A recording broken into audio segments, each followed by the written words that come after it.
What's up guys, and welcome back to another episode of Career Mode. This is episode number 41. We start this stuff on the back of our big loss at Old Trafford, which completely and officially, mathematically, ended our Champions League hopes. If we look at the league table, 2 games to go, 4 points off Chelsea in 5th, though we have the superior goal difference record, though of course I think now it's probably unlikely to matter, but only 2 points clear of Everton in 7th. Though again, we do have the better goal difference record. So 2 games to go, Leeds at home in our final game at Community Stadium this season and Spurs away. We would know that 4 points would effectively guarantee 6th, and that will give us Europa League football for next season. However, lose this game and Everton win in midweek, then we would drop to 7th and be facing the prospect of Europa Conference League football next season. And to me, there's levels to this. Champions League, Europa League and Europa Conference League. There's big gaps in between quality in all 3 competitions, and heading in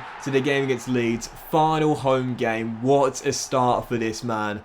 Ivan Toney gives us the lead. I love kickoff goals so much, I always talk about it, and there it is right there. Ivan Toney ties Mo Salah's Premier League record of 32 goals in a season and now has a game and a bit to get the new record of 33 plus. So yeah, great start to the game. Looking on the offensive straight away. 17 minutes in, almost made it 2. A cross by Stanley. His crosses are so dangerous. Almost turning by Gutierrez as we still led by 1, and his header denied straight afterwards as the scoreline remained at 1-0.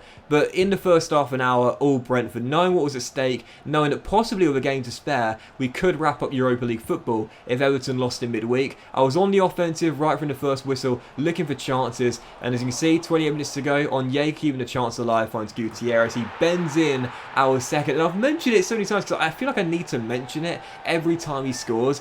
Gutierrez has had a brilliant season. He scored more goals this season than last year when he first came in, but he's just been overshadowed by how good Ivan Toney has been. Brentford 2, Leeds 0, a dynamic duo of a goal each though, and 10 minutes after the restart, a chance to make it 3. Toney rolls through Stanley, back to Ivan, into Mbuemo, denied, as it was still 2-0. But all Brentford in this game, Leeds didn't really cause me that many problems until the hour mark, so we were still up by 2. Rodrigo Bentancur turns his man and finds Dominic Calvert-Lewin, rolls it through, and the shot brilliantly saved by Raya as he's still going for the golden glove, keeps us leading by 2-0. And with 20 minutes to go, whilst Leeds trying to get back in the game, I felt the job was all but done, so I brought on Daniel Wass for his final appearance for the club. I'm gutted he's retiring at the end of the season, man. I know he's not got it anymore, but I really like him. He's such a great vet to have in the team. You know I love his dressing room leader, so brought Wass on for his final appearance in pro football. And wouldn't you just know it, he scores in his final game as well. 40 minutes to go, Jamal Lascelles goes to ground, misses the ball, but Daniel picks it up, runs through one-on-one, and it's a brilliant finish by the veteran Dane utility man as well. I'm loving it. I'm going to miss Daniel. I really am. Brentford 3, Leeds 0, and I thought, well, I'm not going to play him in the Spurs game. Now, obviously not. How do you improve on that for an ending in pro football? Scoring in your final game? You got to love that. So, Brentford 3, Leeds 0, and it became 4 with 8 minutes to go. Brilliant through ball, saw Adamola look man, also like Daniel Wass off the bench, round the last covering defender, bend it in. Brentford 4, Leeds United 0. So yeah, big victory, all but secured here at the Community Stadium. Question was, could we keep the clean sheet? Unfortunately not. DCL rifling in one of those long-range shots in this year's FIFA. Well, not too long-range, but even so. Smacks it in, makes it 4-1, clean sheet gone. So often I've conceded like a late goal in a game where I've dominated. It's so frustrating to lose a clean sheet, but the scarves are raised because we know the pressure now on Everton with the 4-1 victory there against Leeds, tearing them apart, getting the 3 points. That would mean in the final day against Spurs, we'd probably only need a point in order to make sure we had 6th place. However, if Everton failed to match our result in midweek when they were playing on Wednesday night, that would do it anyway. So we look at the league table, as you can see, 4 points behind Chelsea. We can't finish in 5th now, but Everton's game was on Wednesday the 15th, so I simulated through to the 16th.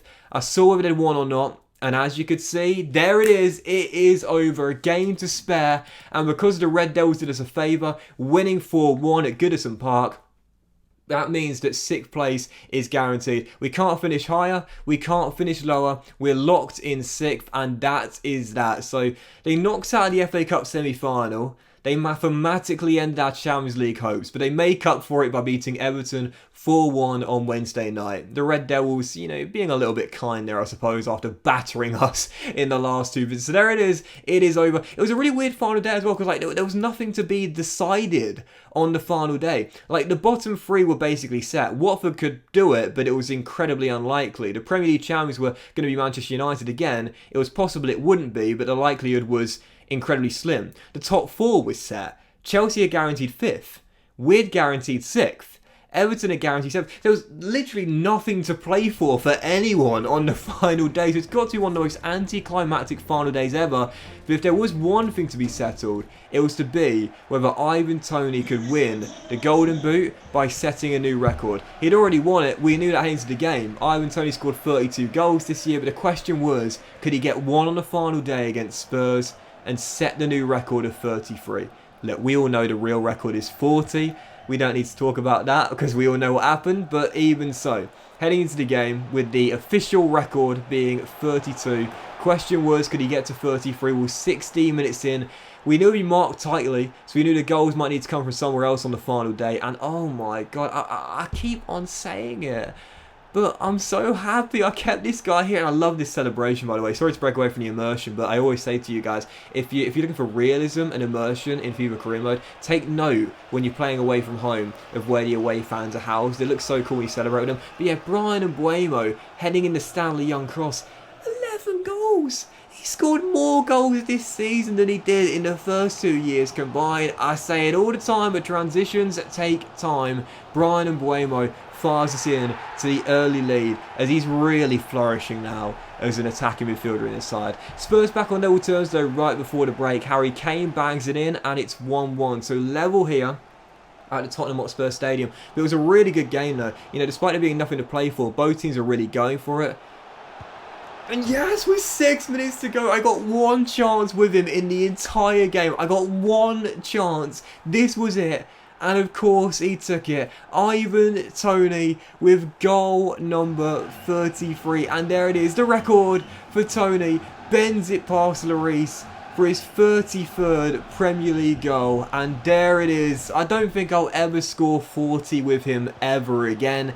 He is, in my opinion, the purest goal scorer I've ever had. So, yeah, sorry to break away from the immersive commentary here, but I do want to talk about this real briefly as Spurs get back in the game and make it 2-2 here through that man. Once again, 2-2, and they draw back on level terms. He just always scores against me. But yeah, I don't think I've ever had a purer goal scorer than Ivan Toney. I've probably had flashier goal scorers, and by Niang in my FIFA 15 career mode, for those that watched that, was probably more of a style striker. But in terms of an elite goal scorer, in terms of the purest goal scorer, the most clinical goal scorer, the best goal scorer I think I've ever had, if we're just talking goals to game ratio alone, I don't think I've ever had anyone that comes close to Ivan Toney. Sets the official Premier League record, 33 goals. It's not a Doc's record, but it's a Premier League record in the save. 33 goals for Toney. He leaves it till the final day to do it. 2-2 draw at Spurs, and there it is. So in the end, as you can see here, Manchester United were indeed champions. 82 points, 3 clear of Liverpool. Arsenal and City going to the top 4. Chelsea getting that 5th place. We finished in 6th. We had the second best goal scoring record this season, which is incredibly impressive when you think about how we started the series off. And I literally could not hit a barn door with a banjo. So I had the second highest goal scoring record in the Premier League this season, just 2 years later. That is so impressive. But Toney did indeed win the Golden Boot. The board said at the start of the season, someone's got to either win the Golden Boot, the assist title, or the Golden Glove. We didn't just see Toney win the Golden Boot, but Stanley Young got the assist title as well.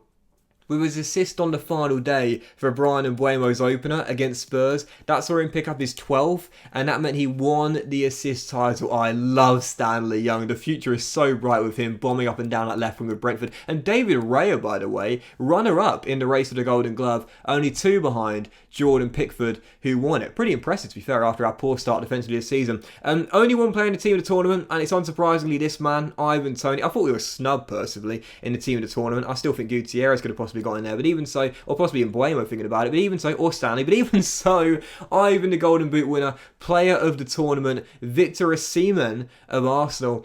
And I was kind of frustrated about this as well as I run you through who won what this season. Manchester United with the Carabao Cup winners. I said they were going for the quadruple this season where they won the Premier League, the Carabao Cup and the FA Cup to win a domestic treble, but they did not win the Europa League. Lille won the Conference League and the Red Devils were beaten by Nice in the final of that as they were one trophy away from a quadruple. Even so, what a season. Domestic treble and a European final as well as Atletico won the Champions League this season as well. So I've lost my train of thought. I was going to say something, I can't remember what it was now. But anyway, a look at the top three in the Championship. Sheffield United, Brighton and Bournemouth. Now, of course, Bournemouth will go into the playoffs, but ordinarily in FIFA career mode, the team that finishes in third is the one that gets promoted. So Sheffield United and Brighton, instant response and return to the Premier League. Bournemouth finish in third. And again, whilst they're going to playoffs, I think they'll probably be the team that come out. They might not be, but I think they probably will be. And look at the stats for our team this season as well, as Raya went up by 2 to 79 overall. Rico Henry now 79 overall. Sean grew 5 ratings this year. I wish his potential tag would increase once again.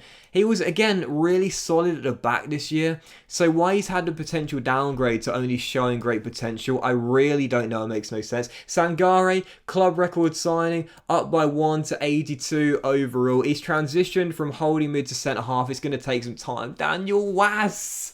Farewell, Daniel. Final game for the club. Got a goal. I will miss him. We'll miss him. I love those vets, man. I love those dressing room leaders. Daniel for 2 years here. As good as a utility player and leader as I could have asked for. Tariq Lamptey. What a signing from Brighton, by the way. Up by 4 ratings to 83. He got 10 clean sheets this year in the Premier League. Very impressive indeed. Stanley. Unbelievable pick up on a free transfer. 12 assists, winning the assist title to go along with 5 goals in the Premier League as well. Up 4 ratings to 76 overall.